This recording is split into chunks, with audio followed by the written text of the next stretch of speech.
sometimes our thoughts and the things that we're reading and the things that we're, following not only get in the way, but like can become really consuming. And this is the concept that, I've sort of termed content chocolate, which is what Lauren left us with the last time, because this is a really important topic to think about and to get into when it comes to what freeing up space inside your mind, the mental space to actually start taking action. It's very easy to, again, get really excited by the information you're reading. And all of a sudden, you sign up for a summit, for example, and now you're like connected to all these new people that you never knew about, or you go to a conference, or, all of a sudden you're getting information coming at you from all different places. And it could be that the information is all in this plant-based sphere. However, if you're trying to make changes, there can be some conflicting information, and that can become confusing. And that can stop you from taking action steps or making changes.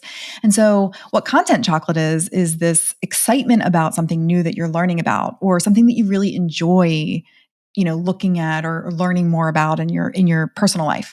And, it's very easy to overconsume content. We have easy access to things like social media, Instagram, Facebook, TikTok. Like, people are putting out so much content these days that it's very easy to overconsume that.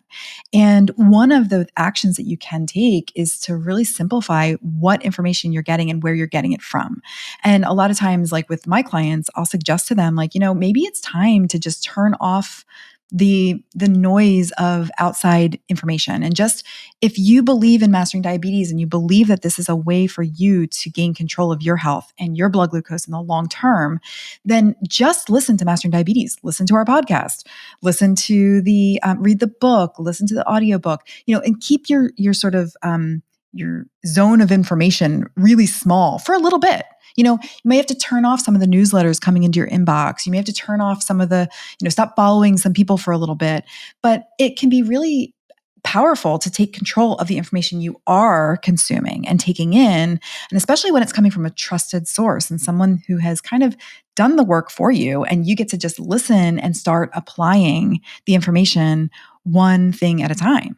And that has been very relieving for a lot of my clients and a lot of the people I've worked with. They've found that to be a relief of like, oh, well, that's true. I don't have to listen to everyone. I can get my information right now from my coach or from the Mastering Diabetes sort of universe, right?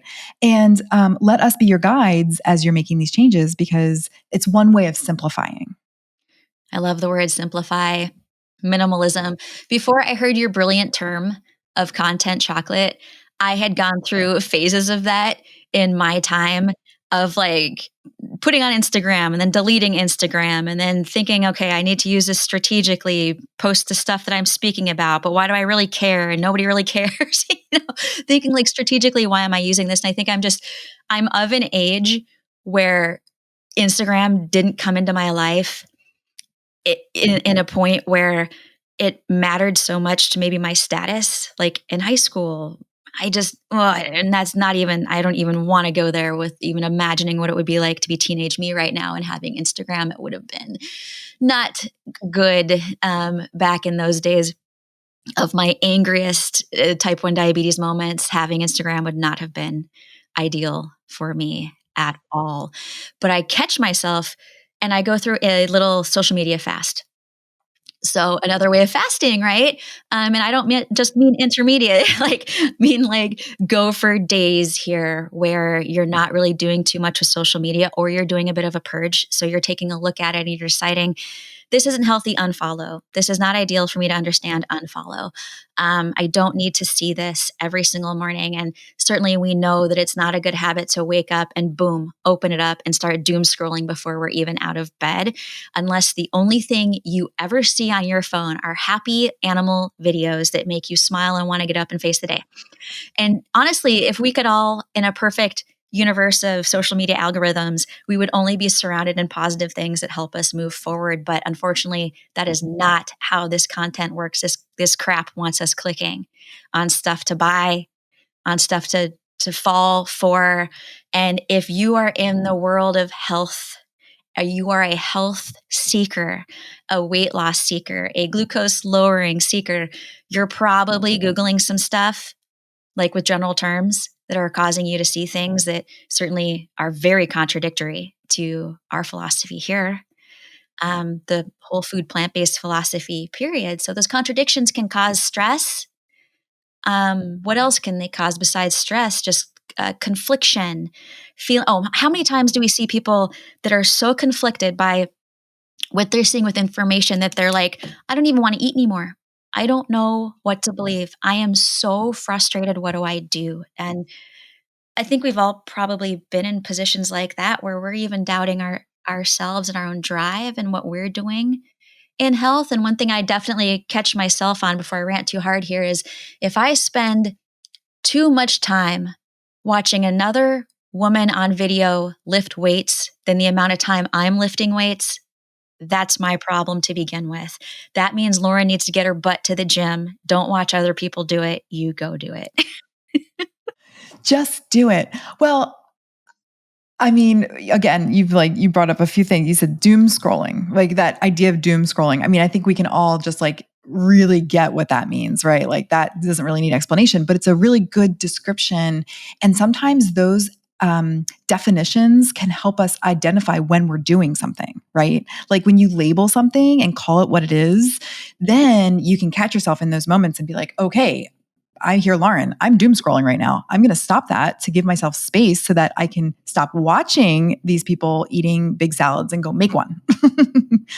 um, and to your point, like the thing that you maybe catch yourself doing is watching other people doing something that you love doing. Like you love lifting weights and exercising and being at the gym and you love those activities. So of course you're naturally drawn to those activities when you're, online.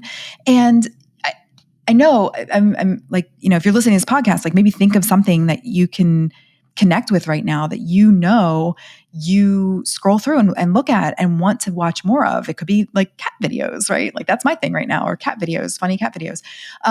So maybe there's an opportunity for you if you are looking at lifestyle change right now and you're feeling a little overwhelmed and you're feeling like you don't have the room for it. Maybe there are certain activities that you can pause on in your day, whether it's consuming content in a way that isn't supporting you towards your goals, and give yourself a little more room to go and take action, right? That's what this is really all about.